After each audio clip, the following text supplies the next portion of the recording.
화면을 보셔도 됩니다. 제가 한 절, 여러분이 한 절 교독합니다. 예수께서 베다니 나병 환자 시몬의 집에서 식사하실 때에 한 여자가 매우 값진 향유 곧 순전한 나드 한 옥합을 가지고 와서 그 옥합을 깨뜨려 예수의 머리에 부으니 어떤 사람들이 화를 내어 서로 말하되 어찌하여 이 향유를 허비하는, 이 향유를 300데나리온 이상에 팔아 가난한 자들에게 줄 수 있었겠도다 하며 그 여자를 책망하는지라. 예수께서 이르시되 가만두라, 너희가 어찌하여 그를 괴롭게 하느냐. 그가 내게 좋은 일을 하였느니라. 가난한 자들은 항상 너희와 함께 있으니 아무 때라도 원하는 대로 도울 수 있거니와 나는 너희와 항상 함께 있지 아니하리라.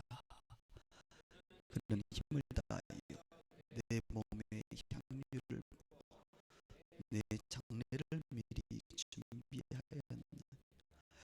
내가 진실로 너희에게 이르노니 온 천하에 어디서든지 복음이 전파되는 곳에는 이 여자가 행한 일도 말하며 그를 기억하리라 하시니라. 열두 중에 하나인 가룟 유다가 예수를 넘겨주려고 대제사장들에게 같이요 그들이 듣고 기뻐하여 돈을 주기로 약속하니 유다가 예수를 어떻게 넘길까 하고 그 기회를 찾더라. 아멘.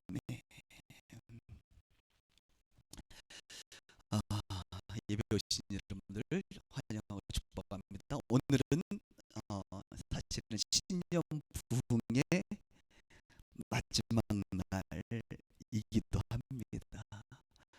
그러나 주일 예배 형식으로 말씀을 나눕니다.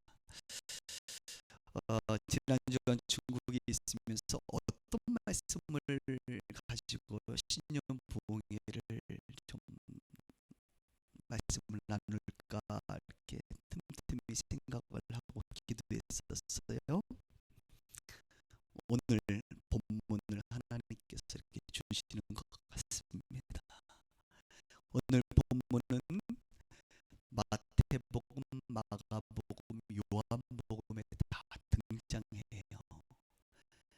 사실 마태, 마가, 누가복음에 등장하는 말씀 많지만 공간복음과 함께 요한복음에 등장한다는 것은 두 가지가 같이 등장한다는 것은 굉장히 이례적이고 중요한 본문이라 말할 수 있습니다.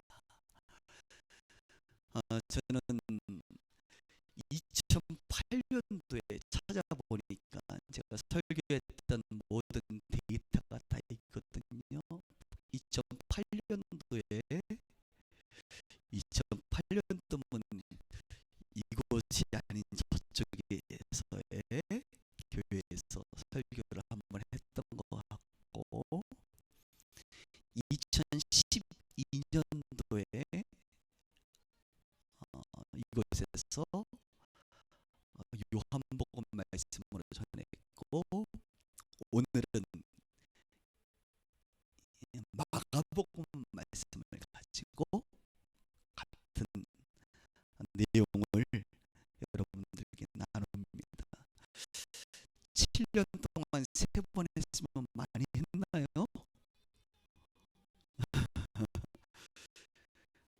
아마 설교를 잘하면 여러분들이 기억이 자꾸 나실 것이고 전혀 기억이 안 나면 굉장히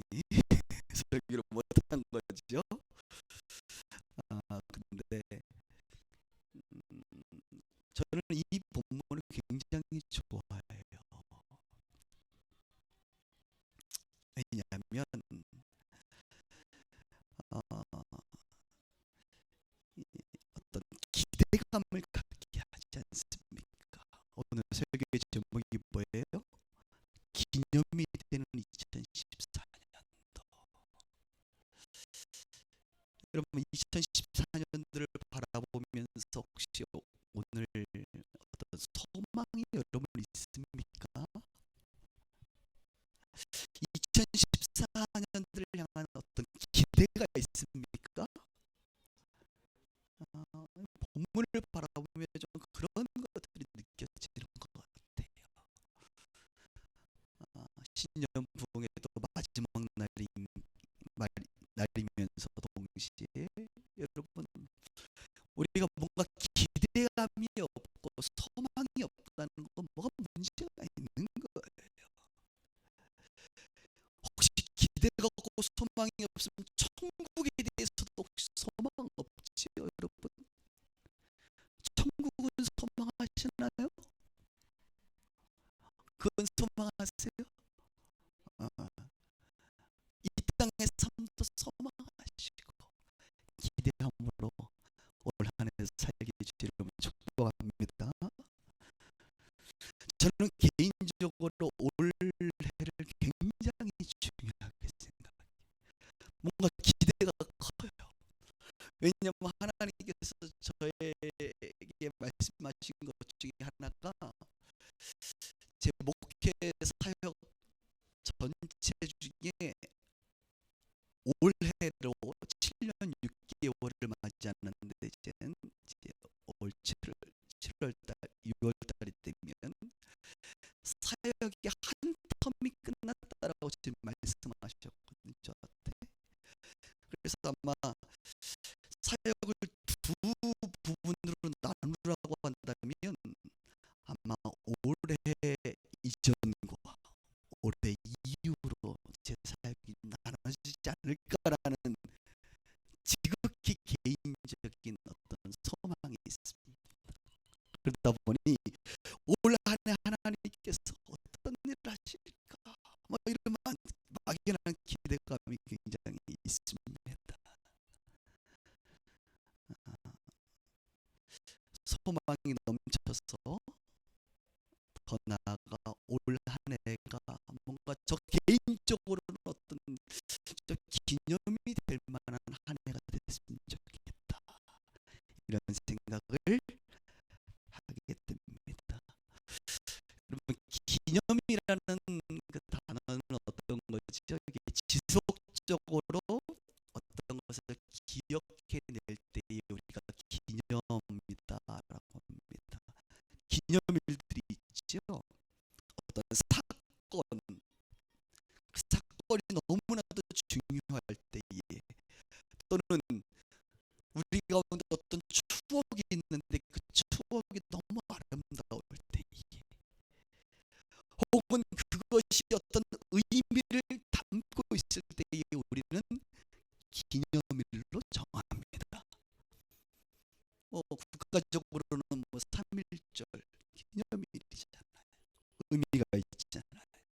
광복절, 뭐 한글날, 뭐 한글을 만드는 것을 기념하는. 여러분 개인적으로는 결혼 기념일, 할렐루야. 우리 형제분들 꼭 기억해야 되죠. 우리 자매님들이 결혼 기념일에 목숨을 걸더라고.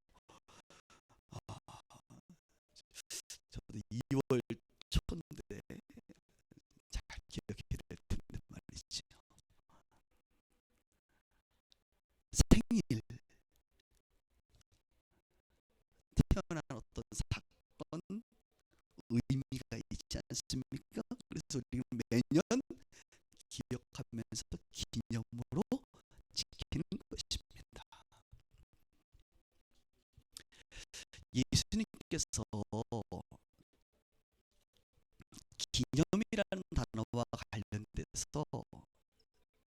두 번에 걸쳐서 기념하라 이렇게 말씀했습니다.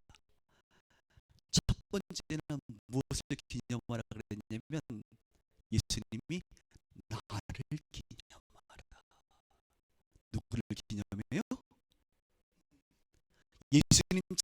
자신을 기념하라 그래요. 누가복음에도 그렇고 고린도전서에도 성만찬을 행할 때에 우리가 예수님의 십자가와 부활의 사건을 의미하며 이 떡과 이 잔을 대할 때에 나를 기념하라. 그래서 우리가 성만찬을 지속적으로 행하면서 예수님을 기념하는 것입니다. 기억하는 것입니다. 예수님의 십자가와 부활의 사건을 기억하고 의미를 되새기고 감사와 영광을 올려드리며 기념하는 거예요. 예수님에 대한 기념은 우리 마땅히 그럴 수 있어요. 그런데 더 충격적인 게 있는데 바로 예수님께서는 또 하나의 기념을 이야기했습니다. 바로 자신 말고 이 오늘 본문에 등장하는 이 여자를 기념하라. 대단한 여자지요. 도대체 어떤 일을 했길래 예수님께서 이 여자를 기념하라. 복음, 천국 복음, 예수 그리스도의 십자가의 복음이 증거되는 곳마다 이 여자를 기념하라. 이렇게 말씀하고 있어요. 저는 오늘 이 여인의 사건을 보면서 이 여인이 도대체 예수님 앞에 어떤 일을 행했는지를 보면서 야, 이 여자를 기념하라고 말씀하시는구나. 나도 내 인생에 우리 주님이 이렇게 기억하시는 인생 되기를 바라면서 소망합니다. 살펴보도록 하십시다. 3절 제가 오늘 목 상태가 상당히 좀 전문 용어로 메롱합니다.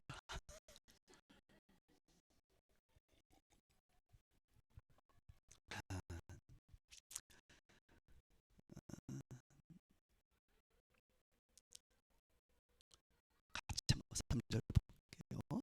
예수께서 베다니 나병 환자 시몬의 집에서 식사하실 때에 한 여자가 매우 값진 향유 곧 순전한 나드 한 옥합을 가지고 와서 그 옥합을 깨뜨려 예수의 머리에 부으니, 이렇게 말씀이 되어 있어요. 예수님께서 십자가에 돌아가시기 일주일 전입니다. 토요일날 이 나병 환자였던 시몬의 집에 들어가십니다. 방문하십니다. 시몬의 가정은 아들 1남 2녀입니다. 아들의 이름은 나사로고 두 딸의 이름 마르다와 마리아가 있습니다. 어머니의 이름은 등장하지 않는 것으로 보아 혹은 돌아가셨거나 아니면 계시지만 성경이 언급하고 있지 않는 것 같아요. 제 생각은 개인적으로 돌아가시지 않았을까. 마르다가 이 요리 솜씨가 상당한 걸로 봐 어머니를 대신하지 않았을까, 이런 나름대로 추측을 해봅니다. 오늘 성경을 좀 구체적으로 배경과 연관돼서 좀 설명을 좀 하고 싶어요. 이제 세 번째 하다 보니 여러분들 모르던 부분들도 좀 나누면 좋겠다 싶습니다. 이 예수께서 베단이라고 하는 지역에 가면 베단이라고 하는 지역은 예루살렘 성전이 있는 곳에 동남쪽 6km 떨어진 곳이에요. 다른 말로 예수님께서 예루살렘 성전에 가실 때마다 거할 곳, 취침할 곳을 주로 찾았는데 바로 한 6km 정도 떨어진 이 베다니로 가셨다는 거예요. 그리고 베다니 중에서도 시몬의 집에 종종 가셨습니다. 관계가 있다는 것이죠. 그 시몬의 집에서 주무시곤 했습니다. 여러분, 베단이라고 하는 단어가 히브리어로는 베일힌이라고 하는 단어를 쓴답니다. 베일힌의 뜻이 무엇이냐? 재밌게도 우울의 집, 가난의 집이라는 뜻을 갖고 있어요. 베다니는 지역 이름이 뭐예요? 우울한 집, 가난한 집.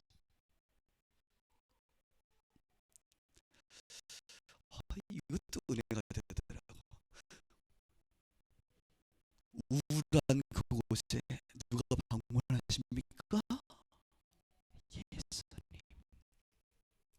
가난한 그곳에 누가 방문하세요? 예수. 혹시 2014년도를 시작하면서 여러분의 삶이 좀 우울하신 분들, 예수님이 방문하길 주의 이름으로 축원합니다.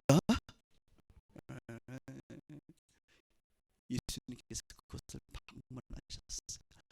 방문하셔서 오늘 성경에 보니까 식사를 하실 때 식사를 하셨다. 식사. 요한복음에 보면 이것을 잔치를 했다 이렇게 얘기합니다. 식사 정도가 아니라 뭘 했어요? 잔치를. 우울한 그곳, 가난한 그곳에서 뭘 했습니까? 잔치를 하셨습니다. 토요일 안식일이었습니다. 예배를 드리는 곳이었을 수도 있고 예배 후에 떡을 떼는 그런 잔치집이었던 것이죠. 한국 교회는 종종 주일 예배를 축제 예배라는 말로 대체합니다. 그러니까 주일 예배는 어떤 예배가 되느냐? 하나님 앞에 우리가 축제하는 예배가 된다. 이 조선 버전으로 얘기하면 우리 조선 버전으로 얘기하면 잔치집 예배가 된다 이거예요. 잔치집 예배. 오늘이 주일 예배 아닙니까? 한국교회 버전으로 잔치집 예배가 되길 주의 이름으로 축복합니다. 예, 잔치집 오늘 끝나고는 맛있는 제가 단동에서 특산물도 갖고 왔거든요. 오늘 잔치집 오늘 식사도 하시고 예배도 하시고. 그런데 잔치하는 날 꼭 모여서 뭐예요? 싸워. 이게 한국교회 비예요. 안 볼 때는 안 싸우는데 주일날 꼭 모여서 싸워요. 왜 잔치날 이렇게 싸워요?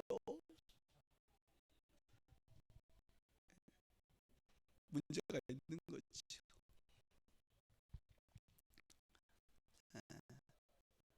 우리 교회는 잔치날 싸우지 않기를 주님으로 축복합니다.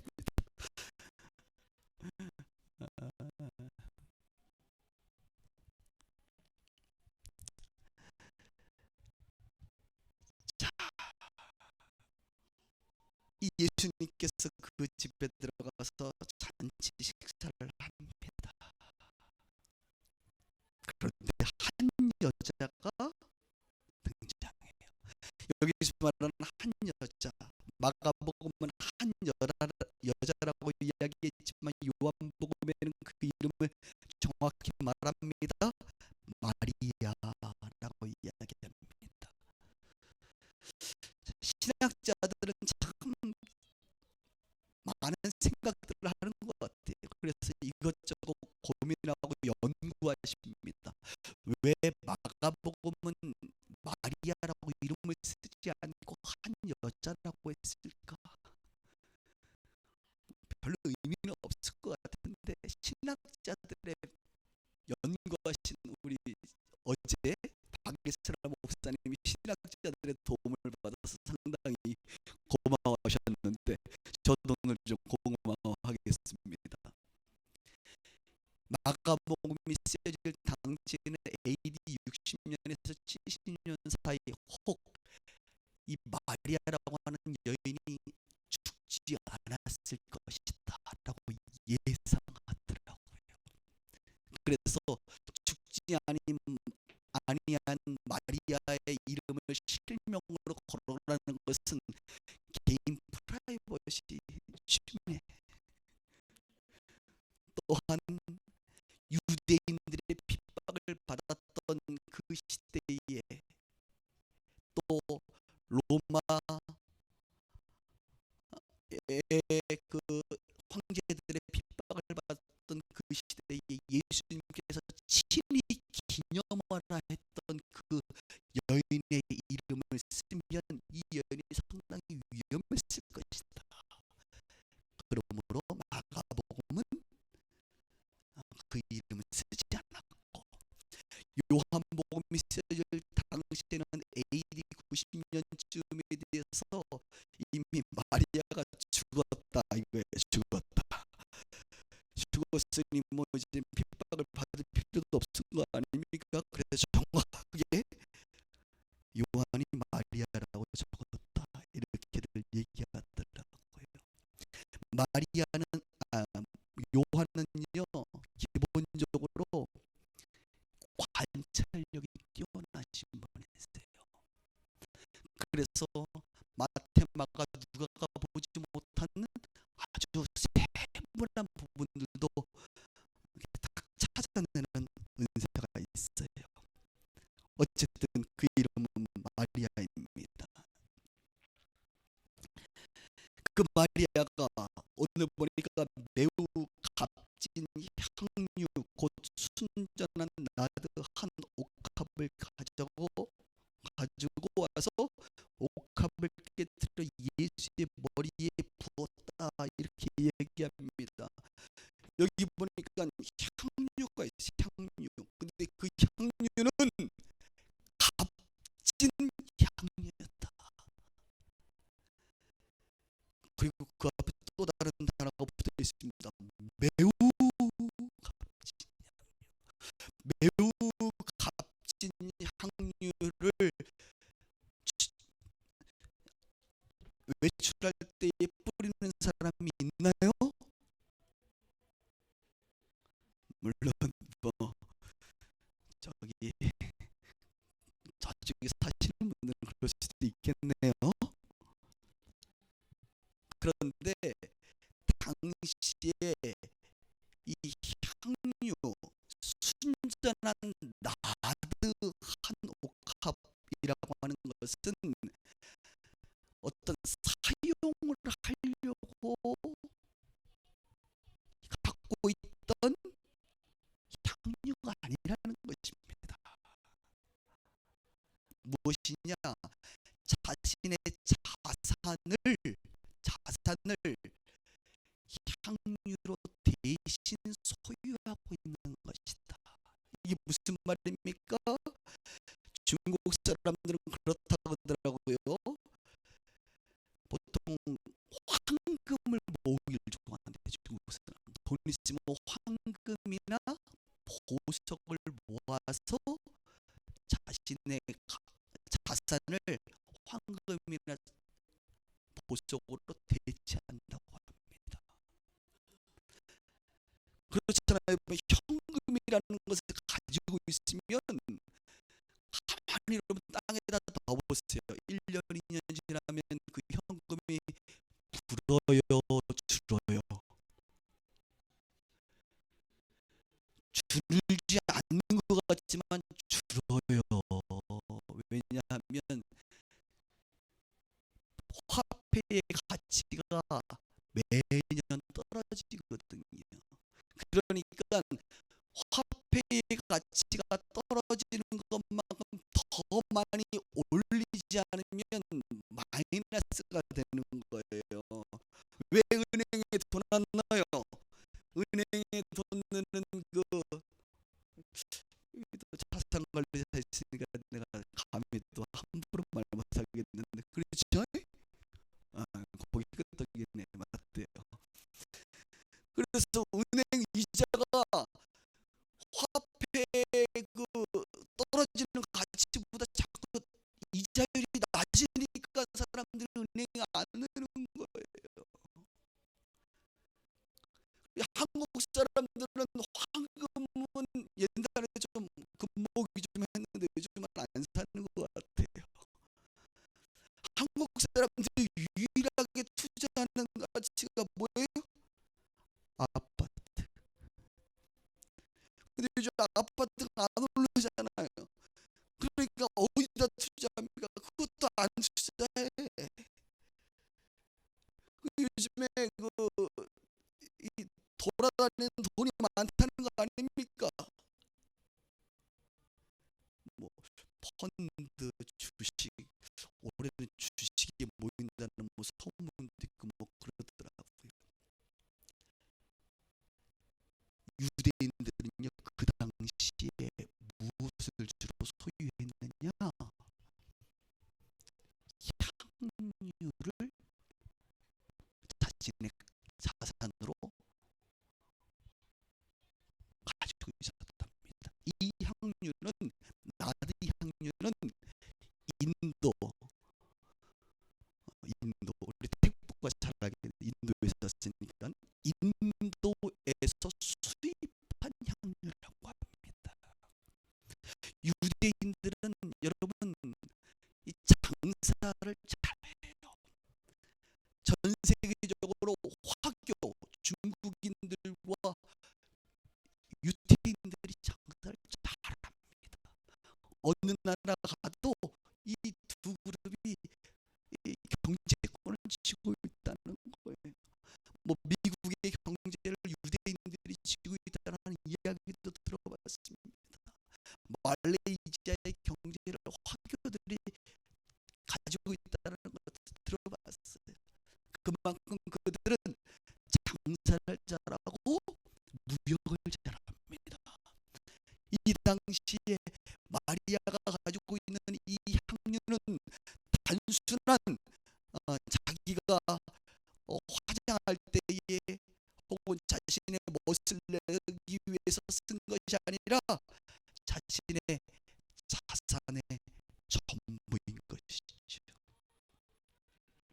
그리고 여기 보면 옥합에 담겨져 있다는 것입니다. 옥합이라고 하는 것은 마치 우리 뭐 자기 같은 거 보면 입이 이렇게 주둥이가 나오고 안에가 이렇게 동그랗게 된 것처럼 대리석 모양인 것 같긴 한데 흰색 석회질로 만든 어떤 보석 같은 것인데 그 통 안에 입문 주둥이가 이렇게 나와 있고 거기에 향유를 부어서 밀봉해서 보관하고 있다는 것입니다. 그래서 이 향유를 쓰려면 어떻게 되는 거예요? 꺼내지가 않아요. 그래서 이 주둥이 부분을 깨야만 깨서 부어야만 이 향유가 부어진다는 것입니다. 옛날에 우리가 저금통 빨간색 돼지 저금통 기억나시죠? 그 돼지 저금통은 희한해. 들어가는 입구역은 있는데 나오는 구석이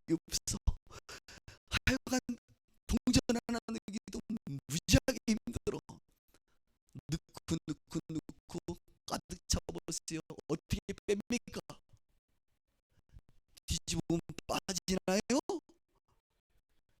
진짜 깨버려야 되는. 바, 바로 지금 이 마리아가 가지고 있는 그 향유는 이런 것입니다. 자신이 어쩌면 시집갈 때 쓰려고 모아둔 향유일지도 모르겠어요. 가룟 유다 표현대로 얘기하면 300데나리온 이상의 가치가 있다고 얘기했습니다. 300데나리온, 1데나리온이 노동자 하루 품값이라니 요즘 일당 10만 원 취급하면 3천만 원에 해당되는 금액의 향유예요. 엄청난 자신의 자산이죠. 그런데 이것을 지금 어떻게 했다는 거예요? 깨서, 옥합을 깨서 예수의 머리에 부었다고 이야기합니다. 요한복음에 보면 머리뿐만 아니라 예수님의 발에도 부었대요. 요한복음에 보면 발에 부었을 뿐만 아니라 자신의 머리로 무릎을 꿇고 앉아 계신 그분의 발에 자신의 머리로 그분의 발을 닦았다고 이야기합니다.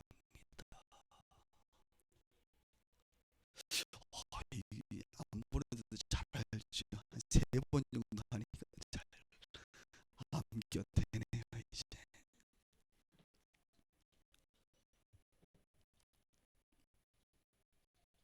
이런 사건, 도대체 이 사건이 무엇을 의미하기에 예수님은 이 여인의 행한 것을 기념하라 이렇게 말하고 있는 건가요? 4절과 5절을 보겠습니다. 어떤 사람들이 화를 내요 서로 말하되 어찌하여 이 향유를 뭐하느냐? 허비하는가? 이 향유를 300데나리온 이상에 팔아 가난한 자들에게 줄 수 있었겠도다 하며 그 여자를 책망하는지라. 마리아가 한 행동에 대해서 사람들이 등장합니다. 한 사람, 그 한 사람을 역시 요한은 정확히 찝어내요. 가룟 유다. 실명을 공개하고 있어요. 가룟 유다가 책망합니다. 뭐라고? 왜 이것을 허비하는가? 이 행위에 대해서 가룟 유다의 해석은 무엇입니까? 허비이다. 허비.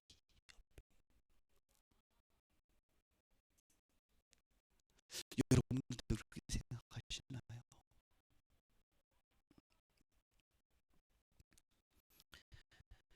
어찌하여 이것을 허비하냐라고 해석했어요. 300데나리온 팔아가지고 구제헌금으로 예수님께 드리면 그 예수님께 드리는 헌금, 내가 지금 재정부장이니까 내가 관리할 텐데 나한테 올 거고, 그리고 내가 가난한 사람 나눠줄 텐데, 이렇게 지금 그는 지금 해석한 거란 말이에요. 근데 사도 요한은 이런 가룟 유다의 말을 정확히 표현하면서 이렇게 얘기합니다. 이렇게 말하면 가난한 자들을 생각함이 아니요 그는 도둑이라 돈깨를 맞고 거기 넣은 것을 훔쳐갑니다. 사도 요한은 종종 눈썰미가 있어서 예수님 공동체의 재정을 맡고 있는 가룟 유다, 재정을 맡는 게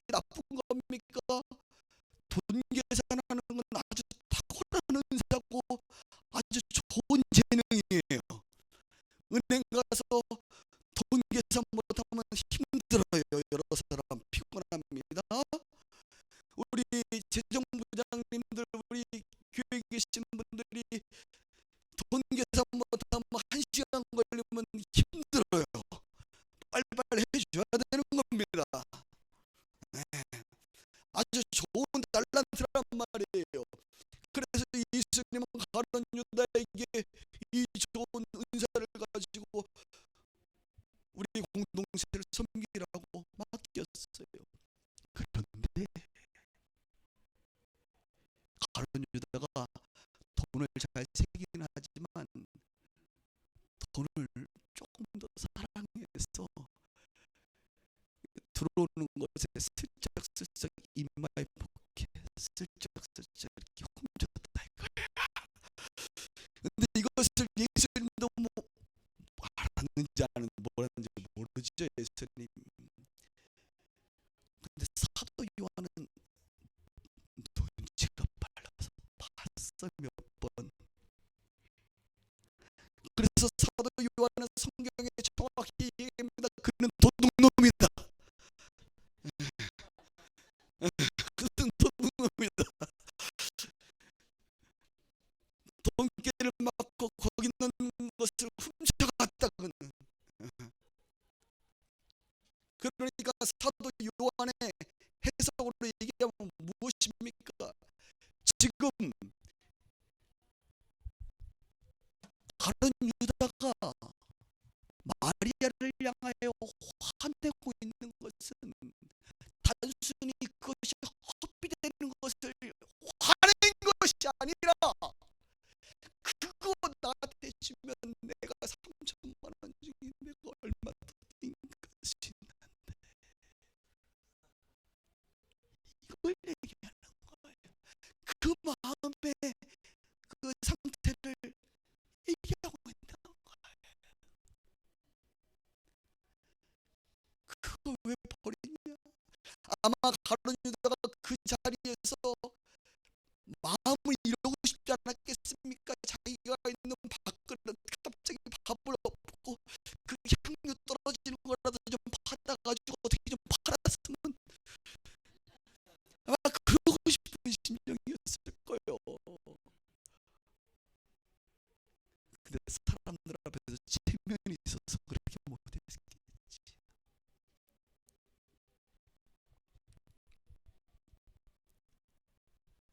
자신의 수입을 늘릴 수 있는 기회를 놓친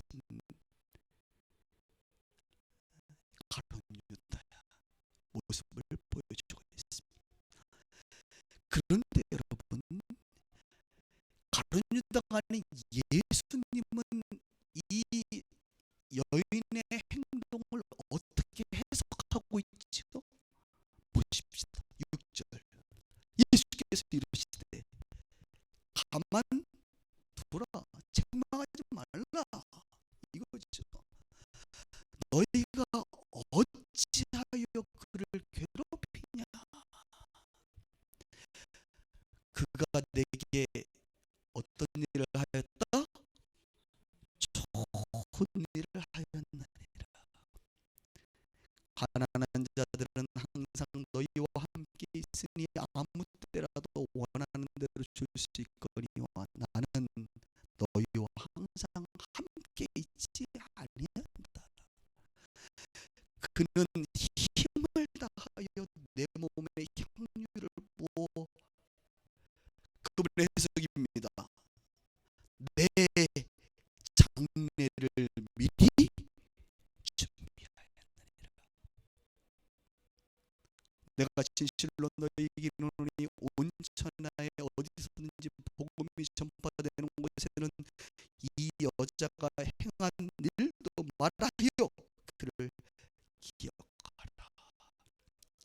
예전 성경에 보면 기념하라 라고 말씀하고 있어요. 가룟 유다의 해석은 왜 허비하느냐 이거였는데, 예수님의 해석은 뭐였죠? 허비가 아니다, 이건 잘한 일이다. 그리고 나의 장래를 준비하고 있는 것이다. 의미 있는 일이다. 이렇게 해석하고 있는 것입니다. 그러면서 한 가지 얘기합니다. 가난한 자들은 너희와 항상 함께하고 있지 않느냐. 이것은요, 신명기 15장 11절에 율법을 인용하신 거예요. 거기에 성경이 이렇게 말합니다. 땅에는 언제든지 가난한 자가 그치지 아니하리라. 우리가 살고 있는 땅에는 언제나 가난한 자가 그치지 않아요. 그 가난한 자는 언제든지 도울 수 있다는 거예요. 근데 예수님은 일주일에 돌아가시거든요. 나는 너희와 항상 함께 있지 않다. 오늘 이 시간 가난한 자를 돕는 것보다 나에게 한 이것이 좋은 것이고, 이것은 나의 장래를 준비한 것이다라고 말합니다. 그리고 이 여인을 기념하라. 재밌게도요, AD 90년 즈음에 이 베단이라고 하는 지역의 이름이 이렇게 쓰여졌습니다. 마리아와 마르다의 촌. 무슨 촌? 마리아와 마르다의 촌이라고 불려지기도 했다는 것입니다. 예수님 말씀이 성취되는 것이죠. 자, 오늘 본문에 대한 설명을 마치고 좀 생각해 볼 것들을 나눕니다. 그러면 이 여인은 왜 향유를 부었는가? 예수님 정확히 해석해 줬어요. 예수님의 장례를 미리 준비하려고 향유를 부었다는 것입니다. 그러면 우리가 궁금한 것은 무엇입니까? 도대체 이 여인은, 마리아는 어떻게 예수님의 장례가 다가오는 것을 알았을까? 이것입니다. 또한 그렇게 자신의 전부를 예수님 앞에 과감하게 드릴 수 있었던 것인가? 이것이 우리의 궁금한 거예요. 어떻게 이게 가능할까요?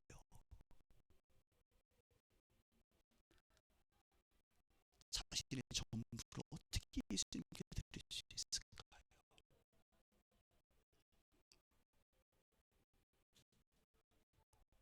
답은 예수님을 사랑하기 때문에 그렇습니다. 사랑하면 전부를 드릴 수 있습니다. 교회에서 뭐 드려라 얘기할 필요도 없어요. 사랑하면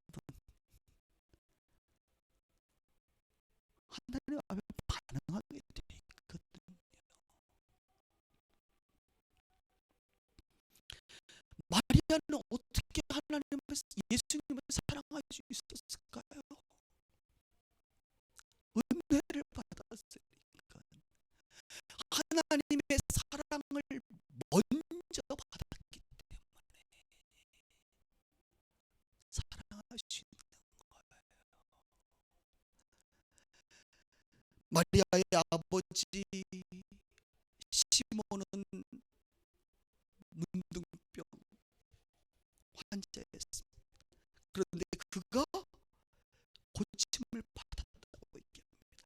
아마도 그 아버지를 고쳐준 사람이 나는 예수님이라고 믿어요. 저는 개인적으로. 성경은 정확히 얘기하고 있지 않지만 아마도 예수님일 것이라고 저는 믿습니다. 그리고 그의 하나밖에 없는 장남 오빠, 그 대를 이을 그 나사로가 죽었었어요. 옛날에 죽었는데 그 나사로를 살린 분이 누구예요? 예수. 아버지를 고쳤습니다. 오빠를 죽음에서 살렸습니다. 그리고 자신은 어떤 존재였는가? 신학자들이 이렇게 말합니다. 일곱 귀신 들렸던 막달라 마리아가 바로 이 마리아였을 것이다 라고 많은 학자들이 이야기해요. 저는 그것을 상당 부분 동의합니다. 자기가 일곱 귀신 들렸던 자예요. 귀신 들렸던 내가 노임을 받고 자유함을 얻었어요. 이 엄청난 주님의 은혜를 경험하고 주님이 자기네 집에 올 때마다, 예루살렘에 올 때마다 자기네 집에 거하며 교제하며 그분에게 사랑을 받습니다. 그분의 사랑을 받으니 나도 모르게 어느 순간 그 예수님을 사랑하게 되는 것이죠. 요한복음 3장 16절은 뭐라고 말합니까? 하나님께서 세상을 이처럼 사랑하사 독생자를 주셨으니 이는 저를 믿는 자마다 멸망치 않고 영생을 얻게 하려 합니다. 하나님께서 먼저 우리 세상을 이처럼 사랑하셨다고 말합니다. 로마서 5장 8장 뭐라고 말합니까? 우리가 아직 죄인이었을 때에 그리스도께서 우리를 위하여 죽으심으로 하나님께서 우리에 대한 자기의 사랑을 확증합니다. 우리가 주님을 먼저 사랑하기 전에 우리가 죄인이었을 때에 하나님을 알지도 못하고 인식하지도 못하고 죄 가운데 방황할 때에 하나님께서 예수의 십자가 사건을 통하여 우리를 사랑해 주셨다, 확증해 주셨다, 이렇게 말합니다. 그래서 요한일서 4장 19절은 이렇게 정리합니다. 우리가 사랑함은 그가 먼저 우리를 사랑하셨다. 우리가 사랑하면 그가 먼저 우리를 사랑하셨느니라. 그래요. 마리아가 어떻게 예수님을 사랑할 수 있었나요? 그가 먼저 예수님이 마리아를 사랑해 주셨고, 우리가 어떻게 예수님을 사랑할 수 있나요? 하나님이 먼저 우리를 사랑해 주시고, 예수님이 지금도 시퍼렇게 사랑해 주셔서 우리를 사랑해 주시고, 그 사랑에 감격하고 은혜 받고 깨닫고 반응해서 우리 또한 사랑하게 되는 것이지. 마리아는 예수님을 사랑하기 때문에 자신의 전부를 드릴 수가 있었던 것입니다. 그럼 어떻게 알았을까요? 예수님이 돌아가실 거를 어떻게 아느냐? 들었으니까 알겠죠. 뭐 안 듣고 어떻게 합니까? 뭐 실력 있겠지. 마리아가 기도하니까 뭐 주님이 계시를 해줬겠습니까? 예수님께서 교제하는 중에 얘기해 줬겠지. 저는 그렇게 믿습니다. 제자들에게 예수님께서 자신의 죽으심과 부활을 적어도 세 번은 예고하셨습니다. 첫 번째가 마태복음 16장에 베드로가 주는 그리스도시여 살아계신 하나님의 아들입니다라고 하는 신앙 고백을 하고 나서 우리 예수님이 너무 감격하셔서 바요나 시몬아 내가 보기 있다. 이거 알 것은 안 것은 너의 육체가 아니라 하늘에 있는 하나님의 그 놀라운 은혜다. 이렇게 막 이야기할 때에 그 다음에 예수님께서 베드로야 올라와봐. 내가 십자가에 죽고 3일 만에 부활한다라고 첫 번째 예고를 했어요. 그때 베드로가 펄쩍 뛰면서 안 됩니다 그러다가 한번 사고 났죠. 혼났죠. 그 이후에도 예수님은 세 번에 걸쳐서 예수님의 십자가의 죽으심과 부활에 대해서 예고했습니다. 근데 이 제자들이 다 남자들인지 남자들은 한 귀로 들렸다가 한 귀로 흘려보내는 놀라운 은사를 가지고 있어요. 저도 가끔 우리 집사람이 내가 뭐 물어보면 아까 얘기했대. 난 분명히 안 들은 바가 없는데 얘기했대요. 몇 번 얘기했대요. 그렇지. 우리는 뉴스를 볼 때에 아내의 수많은 이야기가 들리지 않습니다. 그리고 늘 반복해서 아내에게 다시 한번 그럴 때마다 우리 아내가 약간 상처받는 듯한 느낌을 제가 경험하면서 늘 죄송한 마음이 있죠. 여러분 이해해 주세요. 자매님들 형제들은 듣고 싶은 것만 듣습니다.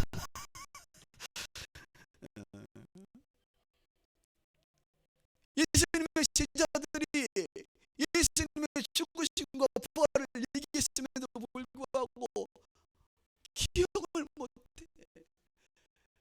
예수님은 슈퍼스타 아닙니까? 예. 지금 아이돌보다 훨씬 아주 뛰어난 인기를 가지고 있었어요.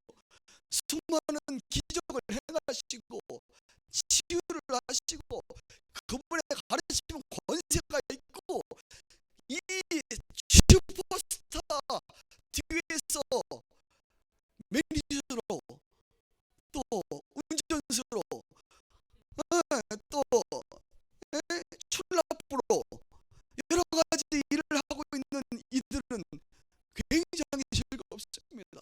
예수님이 가는 곳에 잔치가 벌어지고 어떤 포도주가 생기고 말이죠. 예수님과 함께하는 건 너무 좋은 일이에요. 예수님이 죽으신다고요? 상상할 수 없는 일입니다. 있어서도 안 되는 일입니다. 그들은 예수님의 죽으심과 부활에 대해서 들었지만 기억하지 않습니다. 그 시기도 언제인지 알 수 없었어요. 예감할 수 없었어요. 그런데 놀랍게 이 여인, 성경의 유일한 여인, 예수님의 죽으심을 유일하게 예감했던 여인이 있는데 바로 마리아라 이거예요. 마리아는 언제 이야기를 들었을까요?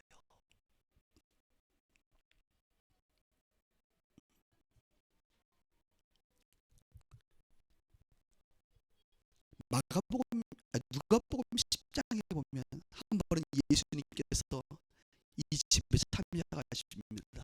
그리고 그때 마르다는 요리를 하고 있었어요.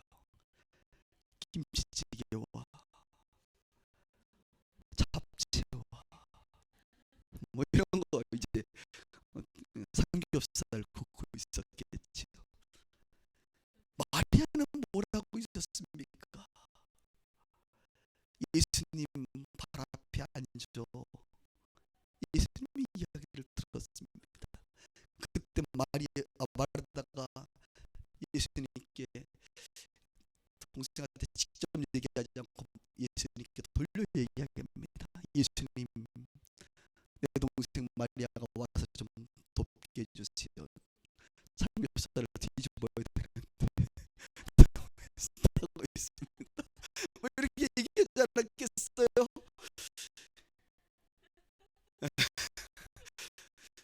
일부 때 이런 얘기 안 했는데 이분 때 기름이 보이네. 기름, 삼겹살의 기름이요. 죄송합니다.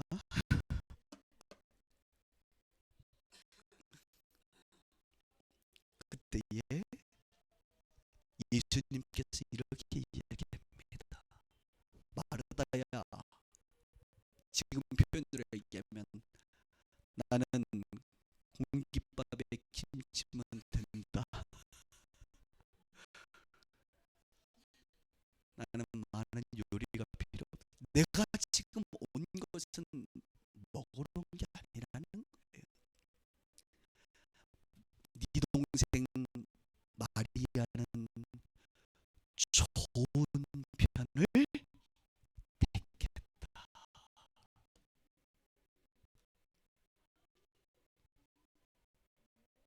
좋은 편을. 예수님이 지금 이곳에 와서 뭐 삼겹살 먹으러 아니다는 거예요. 아니다. 너희들에게 뭔가 이야기하고 하러 왔는데 너의 관심은 어떻게 하면 잘 되죠 말까. 물론 지난주 설교에는 잘 영접하고 전송하라 그랬지만 오늘 예수님은 이 포인트가 다른 거예요. 그때에 아마도 마리아가 예수님의 발 앞에 앉아서 예수님의 중요한 이야기를 했을 때 그 이야기 중에 나는 대표적인 이야기가 마리아야. 내가 십자가에 죽을 거고 부활할 거야. 그날이 얼마 안 남았어. 라고 이야기했고 그 예수님과의 교제 속에서 대화 속에서 마리아는 예수님의 죽음을 기억하고 담아두고 그리고 오늘 본문에 등장하는 일주일 전 예수님께서 자신의 집에 방문했는데 잔치는 벌어졌지만 예수님의 눈빛을 보니 아, 오늘이구나. 오늘 예수님이 우리 집에서 나가면 더 이상 육신으로 살아계시는 예수님을 만날 수 없겠구나라는 것을 그는 직감했고 그때 자신이 할 수 있는 것, 자신이 가장 소중한 향유 옥합을 깨 예수님께 붓고 가장 낮은 자세로 예수님을 섬기는 그 일을 했던 것입니다. 고린도전서 1장 9절은 말합니다. 너희를 불러 그의 아들 예수 그리스도 우리 주로 더불어 교제케 하는 하나님은 미쁘시다. 우리를 부르신 이유가 뭐라고요?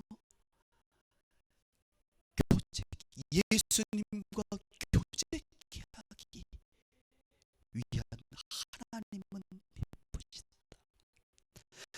고린도전서 10장 20절은 뭐라고 말합니까? 대저 이방인의 제사하는 것은 귀신에게 하는 것이요 하나님께 제사하는 것이 아니니 나는 너희가 귀신과 교제하는 자 되기를 원치 아니하노라. 우리가 왜 우상 숭배, 왜 제사 지내지 말라고 합니까?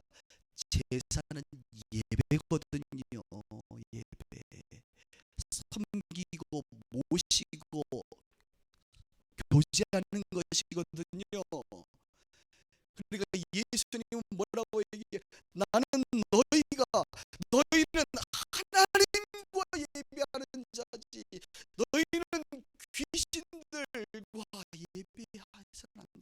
귀신들과 교제해서는 안 된다. 내가 만든 저 태양, 돌, 나무, 신상들과 교제하고 그들을 예배하지 마라.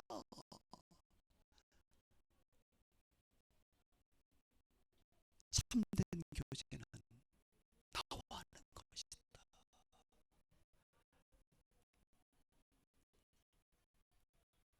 이렇게 말하고 있는 거예요. 사랑하는 여러분, 올 한 해 하나님과만, 예수님과만, 성령님과만 교제하시길 제 이름으로 축복합니다. 그리고 하나님의 사람들, 동역자들과 교제하시고 믿지 않는 자들과 교제하되 그들을 주께로 인도하는 놀라운 은혜가 있기를 바랍니다.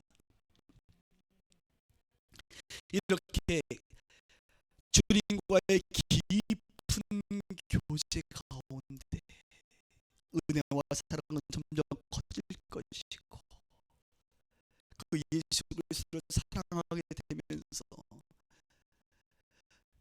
예수님이 기대하는 바를 무엇인지 알게 되는 거예요.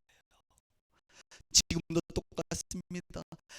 지금 오늘 본문에 등장하는 예수님이 돌아가셨나요? 아니요. 부활하시고 승천하셔서 오늘도 살아 역사하시고 영으로 우리가 그분을 만나고 교제할 수 있고요.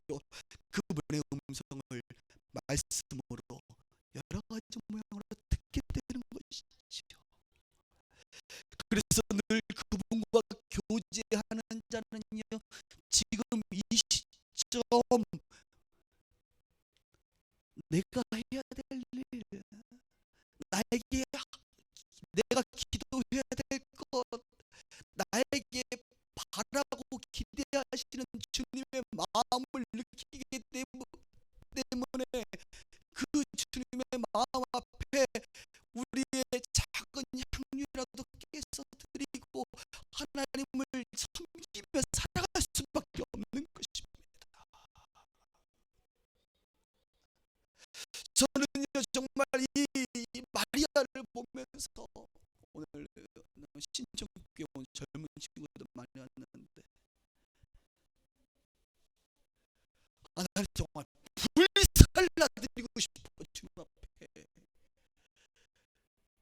다시 오실 주님을 예비하는, 마치 마리아는 죽으실 주님을 예비했지만 우리는 다시 오실 정말의 주님, 재림의 주님을 예비하는 자로 지금 살아가고 있는데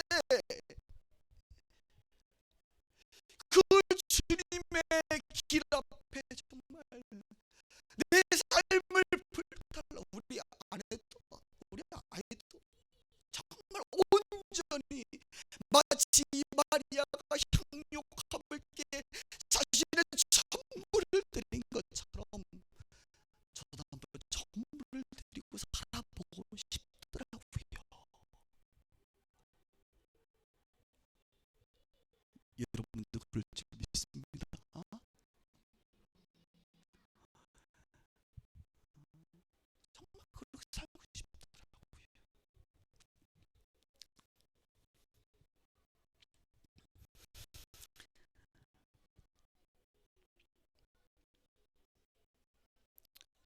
주님의 장례를 마리아가 준비했다면, 그럼 이제 우리를 얘기합시다. 나는 무엇을 위해 향유옥합을 깨뜨려야 하는가? 예수님을 사랑하는데 내가 무엇을 위해서 깨뜨려야 될까? 이런 이제 고민을 하게 됐지요. 여러분들이 첫 번째로 말할 것은 예수 그리스도를 소유하시길 주님으로 축복합니다. 예수님을 소유하셔야 돼. 마태복음 13장에 보면 밭에 감추인 보화 이야기가 나옵니다. 어떤 한 사람이 밭을 갔는데 밭에 감추인 보화를 발견했어요. 근데 그 보화의 가치를 보니까 이 밭을 사고도 남을 만큼 엄청난 가치가 있더라고요. 그리고 그 가치를 보니까 나의 소유보다 훨씬 높은 가치가 있더라고요. 그래서 이 사람은 집에 돌아가서 자기의 소유를 팔아 밭을 샀을까요? 안 샀을까요? 샀습니다. 밭을 산 그 밭의 주인인 그가 그 보화를 취할 수 있기 때문에, 이것은 무엇을 얘기합니까? 여기서 말하는 보화는 무엇이지요? 바로 예수 그리스도를 상징한단 말입니다. 이 비유는 예수 그리스도는 밭에 감추인 보화 같단 말입니다. 어떤 사람에게 눈에 보이지도 않아요. 보화인지도 몰라요. 그런데 알고 봤더니 그분이 보화란 말이에요. 그분이 생명이고 영생이고 구원이고 우리의 전부고 하나님이시란 말입니다. 그래서 밭에 감춘 보화를 발견했다고 한다면 우리가 해야 될 것은 무엇입니까? 당연히 계산이 빠른 사람은, 지혜로운 사람은 그 예수님을 소유하기 위해서 그 어떤 것도, 그 어떤 것보다 귀한 그분을 소유하기 위해서 기꺼이 다 헌신할 수밖에 없는 거예요. 성경에 보면 자신의 재산을 팔고 헌신했던 수많은 사람들의 모습이 그 예수를 발견하고 나서 그런 일들이 벌어지는 것 아니겠습니까? 저는 오늘 이것들을 묵상하면서 이 밭에 감추인 보화 예수 그리스도를 저와 여러분들이 소유하기를 원하는데, 특별히 우리의 마음의 옥합을 깨뜨리길 주님을 축복합니다. 마음의 옥합을 깨뜨려 주님을 영접하기를 바라는 거예요. 어떤 사람들 보면 이 마음이 단단해요. 단단해.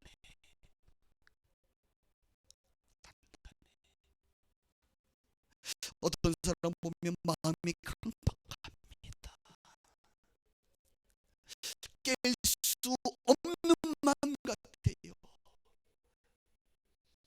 그런데 밭에 감추인 보화 예수 그리스도를 발견하고 과감하게 단단하고 강팍하고 깰 수 없는 나의 마음, 이 마음의 옥합을 완전히 깨뜨려서 그 예수를 소유하고 예수를 영접하게 되는 놀라운 은혜가 있기를 주님으로 축복합니다.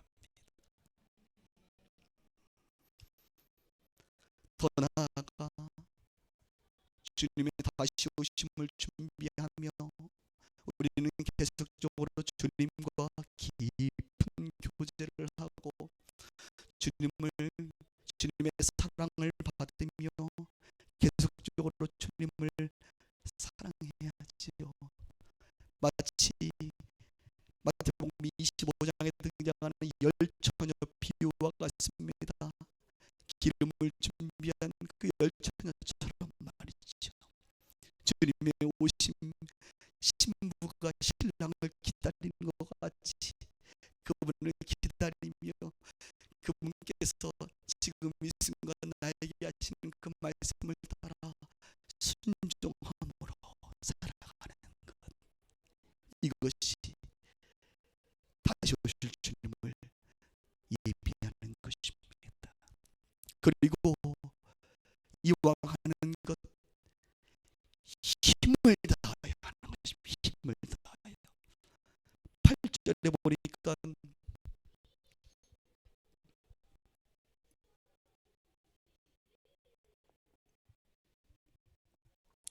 마리아는 그는 무엇을 다하여?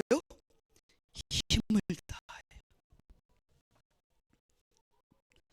힘을 다하여 내 몸에 향유를 붓다.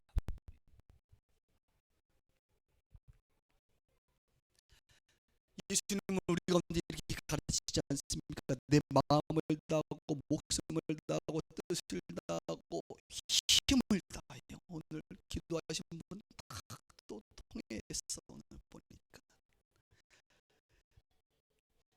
마음을 다하고 목숨을 다하고 뜻을 다하고 힘을 다하여. 마리아가 힘을 다한 것처럼 저와 여러분도 힘을 다하여 주 너의 하나님을 사랑하라 하신 것이요. 둘째는 이것이니 내 이웃을 내 몸과 같이 사랑하라 하신 것이라. 이보다 더 큰 계명이 없다. 우리가 남은 생애를 살아가는 동안 힘을 다하여 마리아가 향유옥합을 깨뜨린 것처럼 힘을 다하여 하나님을 사랑하고 그리고 하나님께서 보여주시는 그 이웃을 사랑하는 것, 이것이 우리가 달려가야 될 길인 줄 믿습니다. 우리가 부흥회를 지금 이렇게 3일 동안 오늘 하면서 오늘 약간 부흥회하는 느낌이죠. 스타일이. 제가 생각나게 지금 애를 쓰고 있습니다.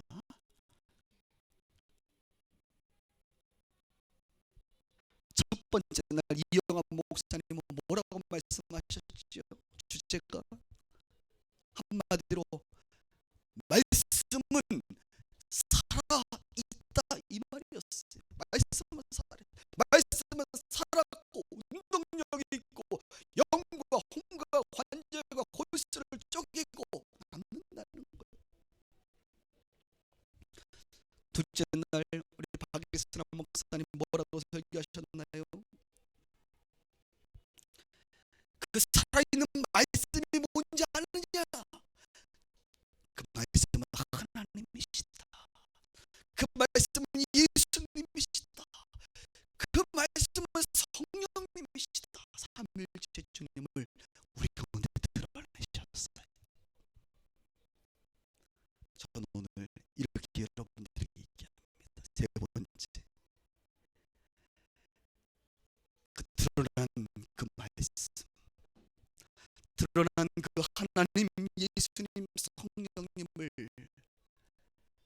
사랑하라. 뭐라?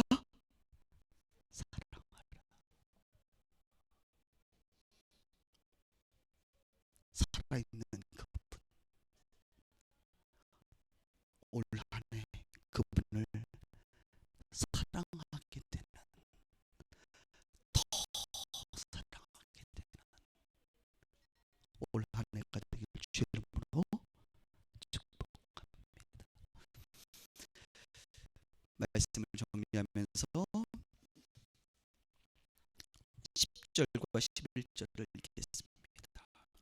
열둘 중에 하나인 가룟 유다가 예수를 넘겨주려고 대제사장들에게 가매 그들이 듣고 기뻐하여 돈을 주기로 약속하니 유다가 예수를 어떻게 넘겨줄까 하고 그 기회를 찾더라. 여기 보니까 가룟 유다가 또 다시 등장해요. 가룟 유다가 예수를 뭐 하려고? 넘겨주려고 대제사장들에게 갔다. 마리아는 예수님의 죽으심을 예비하기 위해 작은 방을 열고 다른 사람들의 시선을 의식하지 아니하고 옥합을 깨뜨려 예수님께 가고 부었는데 가룟 유다는 예수님을 넘겨주려고 대제사장이 가고 결국은 돈을 주기로 약속받는 옥합을 깨뜨린 마리아와 정반대의 모습을 보게 되면서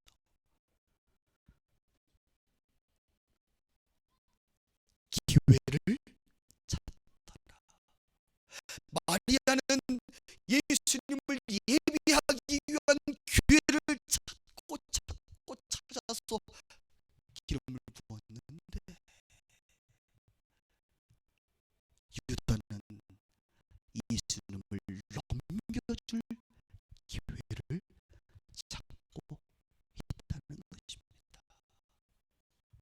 슬픈 일이죠.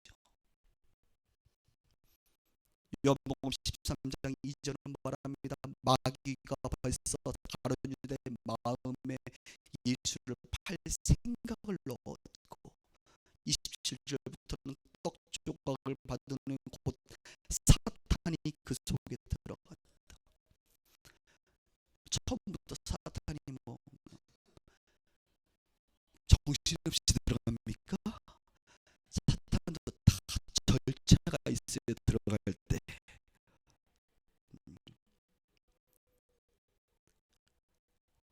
가룟 유다가 죄를 범하죠. 죄. 특별히 어떤 죄? 돈을 사랑하는 죄. 돈을 잘 다루는 것은 좋은 장점 아닙니까? 그런데 그 장점이 지금 어떻게 반응하는 거예요? 죄로 반응되는 거예요.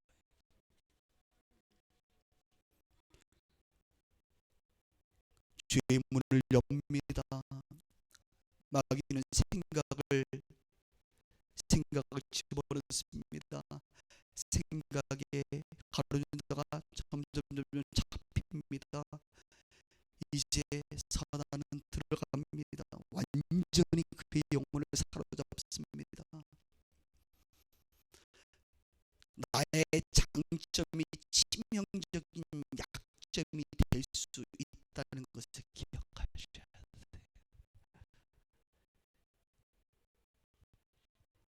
우리가 종종 넘어지는 이유는 무엇입니까? 나의 장점이 교만해졌을 때, 약점이 돼 넘어지는 경우가 종종 있습니다. 그러므로 끝까지 겸손하고 늘 깨어 기도하며 하나님 앞에 나의 장점을 더 하나님 나라를 위해서 쓰고 나의 장점이 마귀에게 붙들림 받아들여서 하나님 나라의 방해가 되지 않도록 쓰임 받아야 될 것입니다. 오늘 성경은 마리아를 기념하라 말합니다. 그런데 우리는 마리아만 기억하는 것이 아니라 가룟 유다도 기억하고 살고 있어요.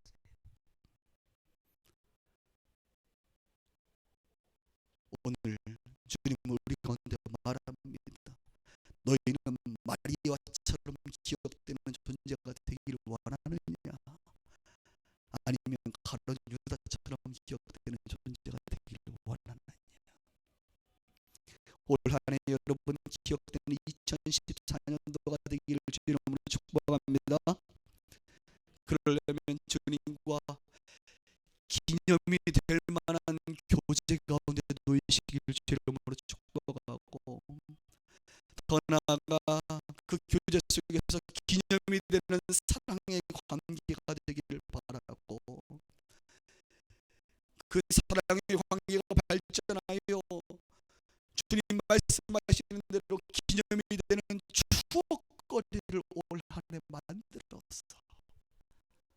2014년도는 내 인생에 참 기념이 되는 한 해야 라는 고백이 있기를 주 예수 이름으로